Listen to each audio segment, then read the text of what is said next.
BTW, kita ke pantai dulu nggak sih? Siapa tahu si Dewi ada di pantai, ya nggak? Alah, ngomong aja mau liburan. Ya, sekalian gitu. Kan Lombok pantainya bagus-bagus. Iya. Saat matahari mulai condong ke barat, Pak Rungkat dan Topan meluncur ke pantai Mandalika. Angin pantai yang asin menyambut mereka, seolah ikut mengamini rencana yang tidak biasa ini berburu buronan sambil liburan. Mereka mencari tempat duduk di bawah pohon kelapa yang rindang, tak jauh dari hamparan pasir putih yang membentang indah. Kali aja si Elin terlihat di sekitar sini, gumam Pak Rungkat sambil melirik ke arah sekelompok pengunjung yang sedang bermain di pantai. Topan mengangguk. Kita harus main halus, Pak. Jangan sampai orang tahu kita lagi cari buronan. Apalagi kalau dia nyamar. Dia itu pinter, Pak. Pak Rungkat mengeluarkan catatan kecil dari saku bajunya. Di sana ada coretan tangan. Aku sudah mikir kemungkinan dia nyamar jadi tukang es keliling, atau mungkin penjual kain pantai. Tapi ada satu hal yang gak bisa dia somarkan. Apa itu? Tanya Topan. Tatapan matanya, jawab Pak Rungkat pelan. Tatapan orang yang pernah menyimpan dendam dalam-dalam. Mereka berdua terdiam sejenak, menyantap makan siang sambil mengamati setiap wajah di sekitar. Tiba-tiba Topan mencondongkan badannya, menepuk lengan Pak Rungkat pelan. Pak, itu yang duduk di warung ujung sana, yang pakai topi lebar dan jaket, mukanya agak ketutup, tapi gerak-geriknya mencurigakan.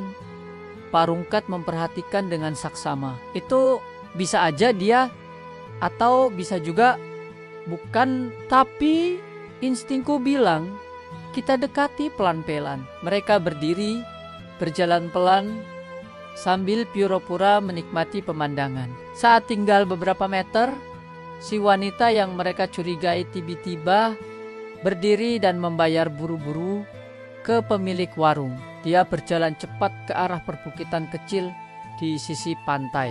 Dia kabur. Seru Topan. Pak Rungkat langsung menarik napas dalam. Jangan kejar sekarang. Kita ikuti dari jauh. Kalau ini benar Nona Elin, kita butuh lebih dari sekadar keberanian.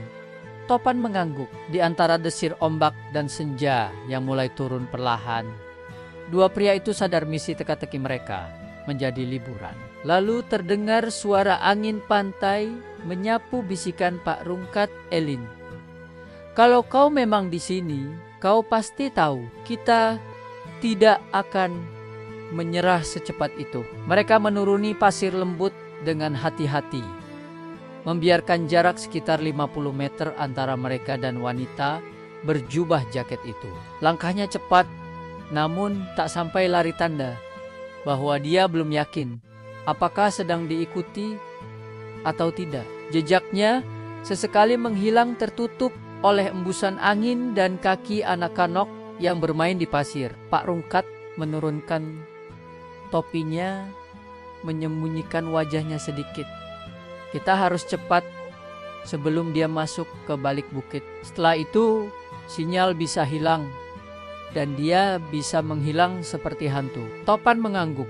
Tangannya sudah siap di saku bukan, memegang senjata, tapi permen karet. Kalau kita samperin langsung, bisa-bisa dia panik dan malah nyebur ke laut. Dia nggak bakal sebodoh itu, jawab Pak Rungkat datar. Elin itu mantan agen Topan. Dia bisa hidup 3 hari di hutan tanpa air. Kita jangan remehkan dia. Mereka terus mengikuti dari jauh, melewati sebuah kios penyewaan ban pelampung. Si wanita sempat menoleh.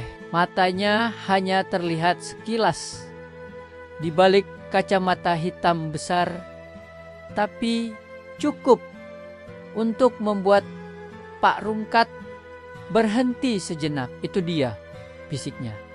Tatapan itu, aku gak salah. Topan sempat merinding. Terus sekarang kita pecah jalur. Kau ambil sisi kiri bukit, aku muter lewat jalur setapak belakang. Kita tutup jalan keluarnya.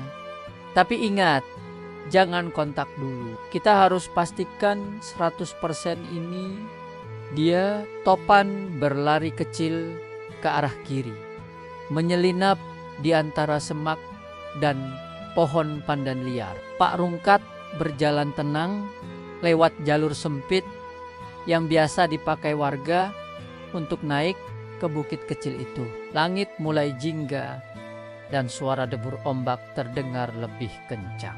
Seakan ikut mendramatisir pengejaran ini, di balik bukit, wanita itu berhenti. Dia berdiri di atas sebuah batu besar yang menghadap langsung ke laut, membelakangi jalur masuk. Tangannya meraba jaketnya seperti mencari sesuatu. Dan di balik awan senja, buronan itu tersenyum dari kejauhan, berdiri di atas kapal kecil yang perlahan bergerak menjauhi pantai.